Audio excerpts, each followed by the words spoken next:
What's going on, everyone? Today we're going to be taking a look at the Star Wars Hot Toys deluxe version of Boba Fett from The Empire Strikes Back.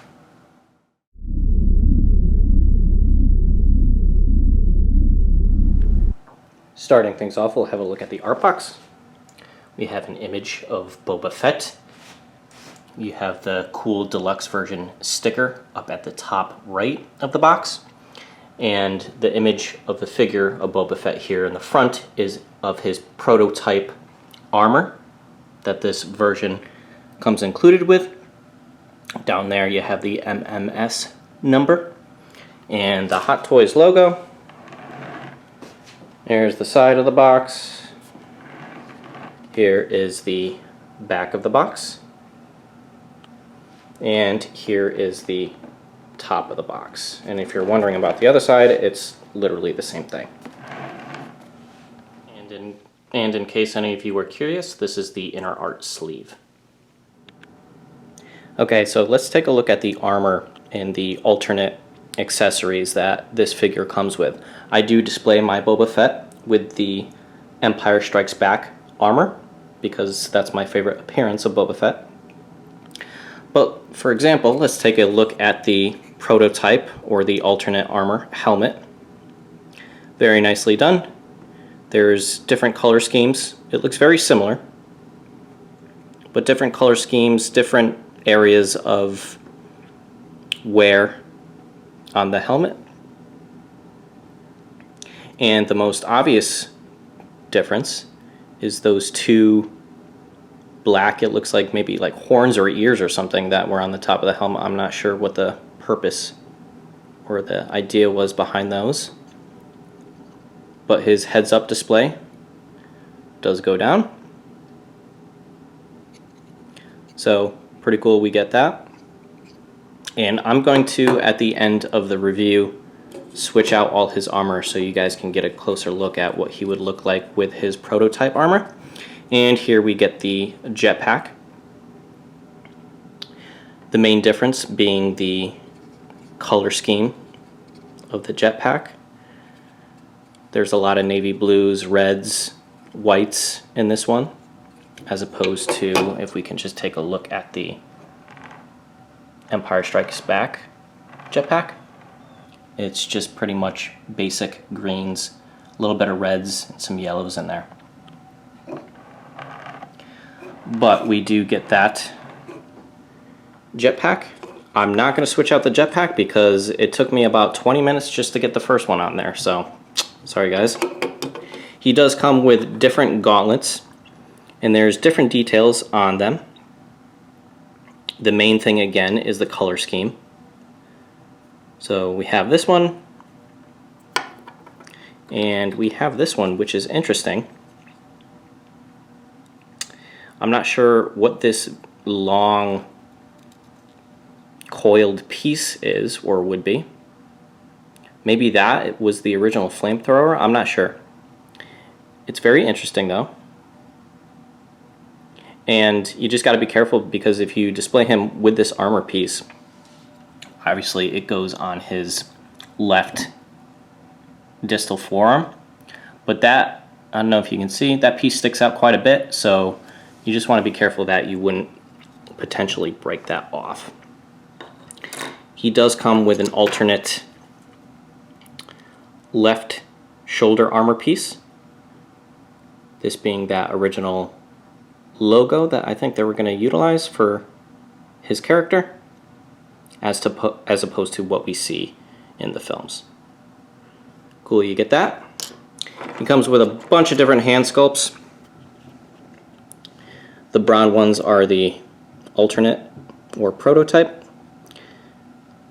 A lot of browns and tans, and there's a pattern on the back of the hand there. But he gets some closed fists, some open fists, or open hands, like a trigger hand. And these are from his appearance in The Empire Strikes Back. Your dark grays, and then your lighter grays for the fingers and the back of the hand. He also comes with a different cape than we see him in the movies. This is the alternate version. there is a teeny tiny little peg. My camera can focus here. That just inserts on the top of the slot here. See it there? Just pegs in and out. It is difficult to get in, so I probably won't be changing that either. Just the major armor pieces that aren't a real doozy to switch out. He does come with some different packs as well. On the Empire Strikes Back version, they're just pretty much a gray with the alternate armor. There's a red and a more brown one. And they are Velcro. So you undo the Velcro and you loosen up his belt a little and they just kind of wrap around it and you can re-Velcro them. But the detailing is nice, even down to like the stitching and everything and some of the grime. Hot Toys always does a nice job. Okay, let's take a look at some of the weaponry he comes with. He comes with this one as, I guess you would say, his primary weapon of choice for his alternate armor. Not sure what model blaster this is. I'm sure there's some fans out there that would gladly let me know. Be careful with this this sling portion. Getting it out of package initially, it did break off, but I just glued it back in place. It was really no big deal. But it is very thin material.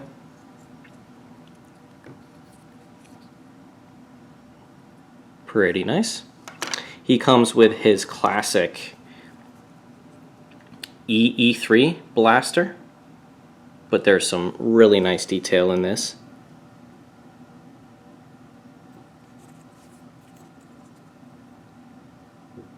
I always have him displayed with this, obviously. And he does come with his secondary weapon for his Empire Strikes Back look.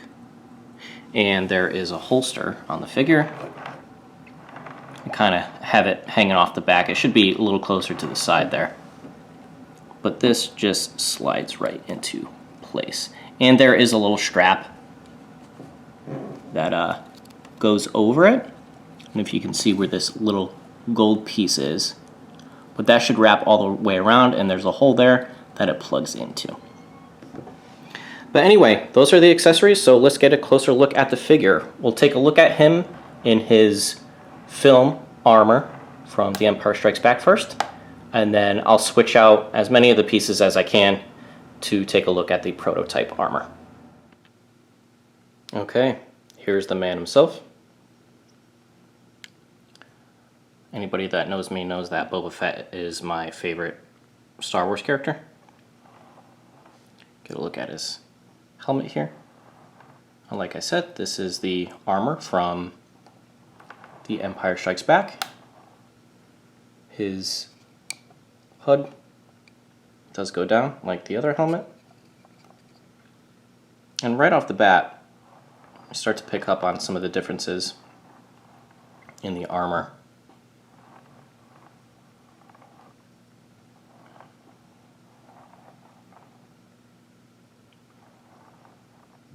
His left shoulder armor insignia. There's so many different little intricacies in this figure. It's such a detailed character, like the costume, and it's quite amazing what a toy company, essentially like Hot Toys or collectible companies, how much they can pick up on. Like even like the little numbers on his armor there. Here on his right shoulder we have the Wookiee braids.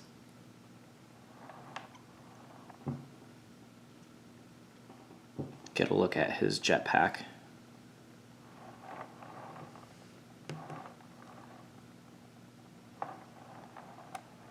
There's clips in the back there. I don't know if you can see.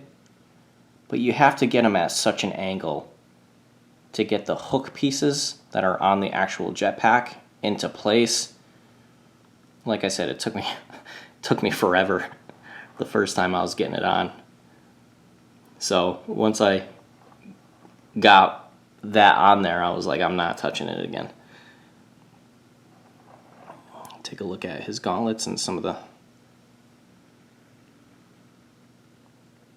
details on those.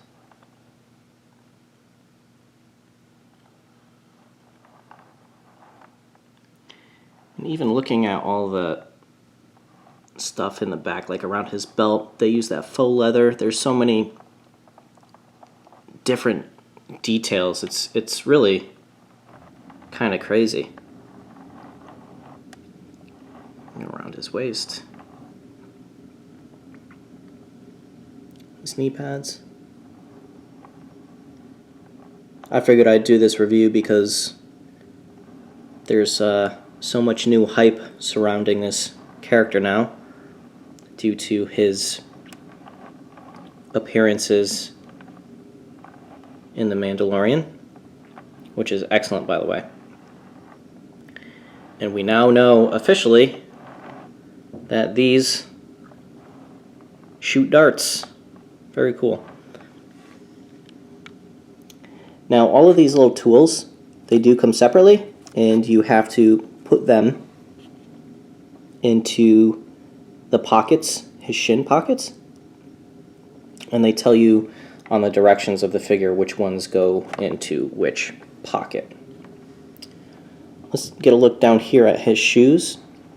And these come separate as well. These are for actually the prototype, I think, and he doesn't have them in his movie appearances. However, I left them on there because I just think it looks cool. I like that look. I don't know what you would call those. But. And taking a look at the base. It reminds me very much of Bespin when Boba Fett, Darth Vader, Han Solo, you know the scene I'm talking about where they're in the carbonite freezing chamber where they're standing on like grates and there's a very ominous red glow coming up from them. And down here we have the nameplate that says Boba Fett. So that's pretty much it for his standard Empire Strikes Back armor. So let me change just a few things so you can kind of get a look with his alternate armor. Like I said, I'm not going to change everything. I apologize in advance, but just to give you some idea. So give me a second and we'll take a look. Okay guys, so here is Boba Fett in his alternate armor. And I gotta tell you, if you have a low frustration tolerance, I mean, this figure, between his cape, the jetpack, interchanging all the pieces, the belt, his shoulder armor, I mean, it's such a pain in the ass. I can't even tell you. But it's definitely worth it if you're a Boba Fett fan. I don't want to complain too much about it, but... So, all I did was his gauntlets, his gloves, the shoulder armor here with that original logo or insignia there, and his helmet, and the gun, I guess. But just so you guys can get a general look there, I didn't do the cape or the jetpack or the other pockets or any of that stuff. Because like I said, I would have been sitting here for 2 hours. I don't know if it's just me, but figured I would attempt to give you guys a look. But if you're really curious, you should pick up the figure for yourself because it is excellent. You got to have a Boba Fett in your Hot Toys collection. Star Wars collection, that is. Excellent figure. You can tell, though, how off the tone is the greens on the helmet as opposed to his armor, his chest armor. Oh. Let me see this helmet next to it. And you can see the huge color difference there. But I think both versions are cool. You can display him however you wish. As you wish. That was a horrible impersonation. But anyways, guys, that's my kind of half-ass review of the Hot Toys Boba Fett Deluxe version. Thanks for watching, and I'll catch you on the flip side.